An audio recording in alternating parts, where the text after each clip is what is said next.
5월 16일 주간 보잉은 중국이 200대의 항공기를 구매하기로 합의했다는 대형 호재성 보도에도 불구하고 주가가 약 7%가량 급락하는 기현상을 보였습니다. 이러한 주가의 비대칭적 반응은 이번 분석이 다루고자 하는 핵심적인 의문이자 시장의 의구심을 대변합니다.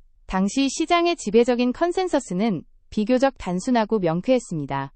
지난 6년간 지속된 동결 상태를 깨고 중국이 다시 구매자로 복귀했다는 사실은 이론의 여지 없이 긍정적인 변수이며 따라서 주가는 당연히 상승해야 한다는 논리였습니다. 하지만 이러한 단편적인 해석은 주가가 공식 발표가 나오기도 전에 이미 상당 부분 움직였다는 시장의 선반영 메커니즘을 간과한 것이었습니다. 실제로 보잉은 미중 정상회담이 열리기 전 한 달 동안 약 6.9%의 상승률을 기록했습니다. 이는 기관 투자자들이 중국 시장의 재개방을 임박한 강력한 촉매제로 판단하고 선제적으로 비중을 확대하며 포지셔닝을 구축한 결과였습니다. 즉, 4월의 주가 상승은 우연한 흐름이 아니라 중국 수요 회복 시나리오를 주가에 미리 녹여낸 의도적인 베팅이었으며 결과적으로 실제 발표 내용은 단순히 수치를 확인하는 수준을 넘어 시장의 높아진 눈높이를 압도해야만 하는 상황에 놓여 있었습니다.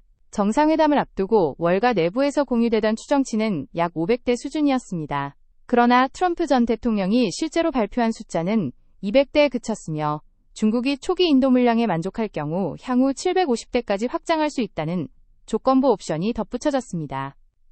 여기서 조건부라는 단어가 갖는 무게감이 상당합니다. 750대라는 숫자는 확정된 주문이 아니라 보잉이 아직 대규모 양산체제에서 입증하지 못한 인도 성능에 전적으로 의존하는 불확실한 선택지에 불과하기 때문입니다. 200대와 500대 사이의 수치적 간극은 단순한 물량의 부족만을 의미하지 않습니다. 이는 기술 이전 대만 문제의 토류 공급망 등 미중 간의 첨예한 갈등 사안들이 해결되기 전까지 중국 당국이 약속할 수 있는 정치적 합의의 상한선을 상징적으로 보여줍니다. Foundation for Defense of Democracy의 크레이크 싱글튼 연구원은 양국이 실질적으로 중요한 핵심 쟁점에서 유의미한 진전을 이루지 못했으며 발표된 항공기 주문량은 이러한 해결되지 않은 협상 구조의 한계를 그대로 반영하고 있다고 분석했습니다. 포지셔닝 관점에서 보면 4월 한 달간 낙관론에 기대어 보잉로 유입되었던 기관 자금은 기대치의 절반에도 미치지 못하는 물량과 마주하게 된 셈입니다. 게다가 중국 정부나 보잉의 공식적인 보도자료 없이 트럼프 전 대통령의 에어포스 원 발언만을 통해 소식이 전해진 점도 시장의 신뢰를 떨어뜨렸습니다. 양국 간의 공식적인 계약 확인이 부재하다는 것은 향후 계약의 강제성이나 실행력 측면에서 의문을 자아냅니다. 2019년 당시 중국의 보잉 도입 중단 사태 역시 어떠한 공식적인 합의 없이 단행되었다는 전례를 비추어 볼 때에는 투자자들이 결코 간과할 수 없는 리스크 요인입니다. 트럼프 전 대통령이 며칠 뒤 200대 주문 수치를 재차 강조했음에도 불구하고 주가가 반등하지 못했다는 점은 매우 중요한 시사점을 던져줍니다. 긍정적인 뉴스 프레임이 반복 노출됨에도 주가가 약세를 지속한다는 것은 시장이 더 이상 헤드라인에 적힌 숫자 자체를 의심하는 단계를 넘어섰음을 의미합니다. 대신 그 수치가 실제로 이행된다 하더라도 보잉의 단기적인 매출 및 수익 구조를 근본적으로 개선할 수 있는지에 대해 시장이 회의적인 시각으로 돌아서고 있다는 신호로 해석됩니다. 200대와 500대 사이의 수량 논쟁은 현재 보잉이 직면한 보다 근본적이고 구조적인 제약 요인을 가리고 있습니다. 그것은 바로 보잉이 현재의 생산 시스템화에서는 어느 쪽의 숫자이든 단기적으로 매출로 전환할 수 있는 인도 역량을 갖추지 못했다는 엄중한 사실입니다. 현재 보잉의 월간 항공기 인도율은 미 연방항공청의 인증 승인이라는 강력한 규제에 묶여 있습니다. 미 연방항공청은 지난 2024년 1월 발생한 737MAX 9기종의 도어 플러그 이탈 사고를 계기로 보잉의 엄격한 생산 속도 제한을 부과했습니다. 보잉은 사고 이후 줄곧 이 규제의 상한선 아래에서 조업을 이어가고 있으며 대다수 전문가들은 월간 인도율이 의미 있게 상승할 수 있는 시점을 일러야 2027년으로 내다보고 있습니다. 보잉의 현재 운영 환경에서 새로운 주문은 계약서 서명과 동시에 수익으로 연결되는 구조가 아닙니다. 그 주문들은 이미 적체된 거대한 수주 잔고의 맨 뒷줄에 이름을 올릴 뿐이며 생산 허가가 순차적으로 풀릴 때까지 기나긴 대기 시간을 가져야 합니다. 결국 200대냐 500대냐의 차이는 2025년이나 2026년의 실질적인 현금 흐름에 변화를 주는 변수가 아니라 규제의 속도에 의해 입구가 좁아진 병목 구간에서 누가 더 오래 기다려야 하느냐를 결정하는 순번의 문제일 뿐입니다. 시장은 이러한 물리적 한계를 실시간으로 주가에 반영했습니다.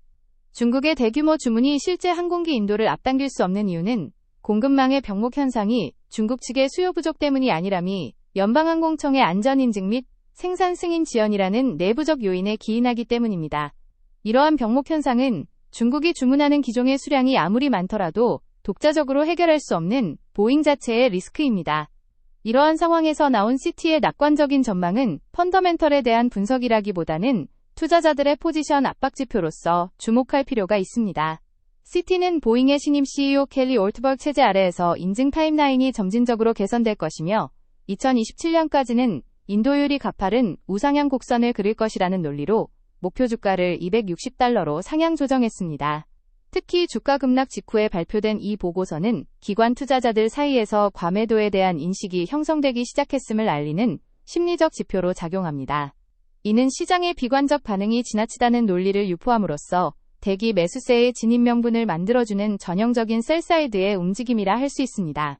하지만 CT가 제시한 $260의 목표가와 발표 이전 대비 5%가량 하락한 현재 주가 사이의 괴리는 여전히 좁혀지지 않은 가격 재산정의 간극을 보여줍니다. 이 간극이 메워질지 여부는 중국과의 협상 진전이 아니라미 연방항공청의 인증 승인 타임라인이 실제로 단축되느냐 혹은 더 지연되느냐라는 단 하나의 구체적인 변수에 달려 있습니다.